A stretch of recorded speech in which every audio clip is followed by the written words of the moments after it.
Electronic Arts komt dit jaar met waarschijnlijk 3 Battlefield games. Battlefield Heroes is gratis, Battlefield Bad Company 2 is een opvolger en Battlefield 1943 is een remake van de allereerste Battlefield 1942.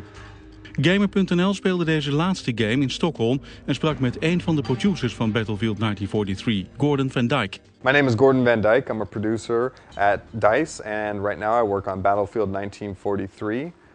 My role is to assist with delivering a kick-ass game to the consumer, and I do that with our lead producer, Patrick Liu, and also one of my biggest, the tasks that I have to do from day to day is making sure that we're delivering content and updating our fans as much as possible.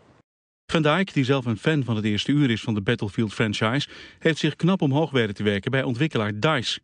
Waar hij ooit als een hobby begon met het maken van maps voor Battlefield 1942, is hij nu voor een groot deel verantwoordelijk voor de echte Battlefield. I worked in the internet industry, always wanted to get into video gaming. Battlefield 1942 demo comes out. I just started getting into PC gaming a lot more and was just blown away.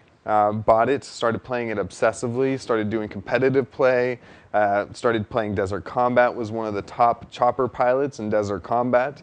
From there I got really interested in map making. They released the first map making tools and I started playing with that and another editor called Editor 42, which was a really awesome tool that was created by community people as well. It was really a fun time in the modding community at that time. Then I helped assisted on this game mod for Battlefield Vietnam called Point of Existence. I took a lot of the old 1942 maps from Desert Combat and made them playable for PoE. And then I started my own mod, which was based on the Battlestar Galactica series, and it was called Rise of Kobol. And that is kind of what got me into DICE. I got invited to a community day at the EA Redwood Shores in California.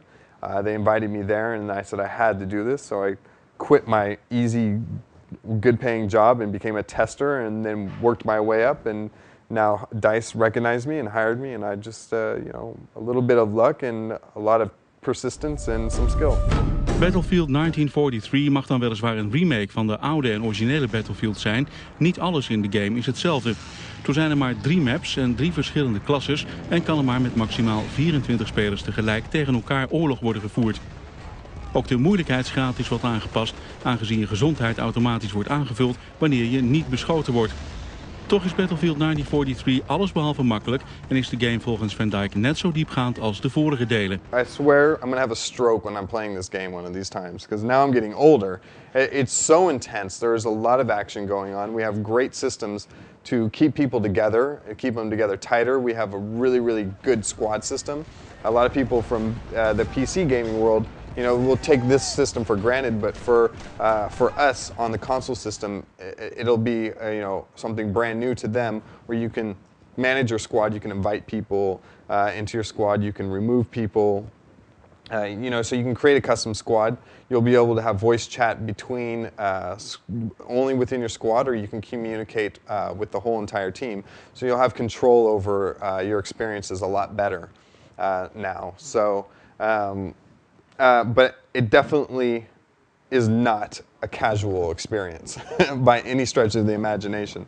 I actually think I had more downtime and time to kind of gather and collect my senses in 1942 than I do in this game. I mean, it's like you're either flying like a madman and taking out the bombers, taking out other planes. You constantly have action in front of you, or you're spawning with your team, or you're spawning. We have a system called Frontlines that'll put you or show you the best place to spawn on the map. What that does is it gives new players, it keeps them with you and keeps them on your team. So new players aren't spawning in the middle of nowhere where they can't really help their team out. And then it gives a quicker access back into the game if if you know that's where you want to go and you're just like, get me into the action.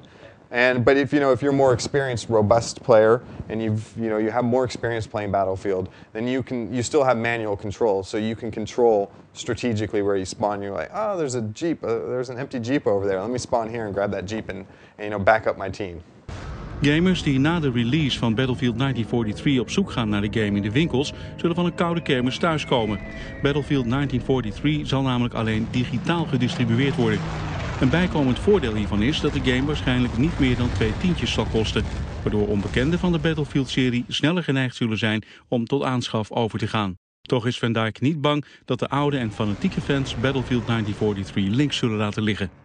It's going to give them a chance to take a tank and drive it through walls, fences, and all the trees in front of them that they could never do before. And I think any Battlefield 1942 player will recognize that frustration that they always dreamed that they could do in that game. So I think that that's the biggest reason, and it's a lot of fun, and it captures the spirit. So they're gonna get an old feeling back, and they're gonna get to experience it in a new way.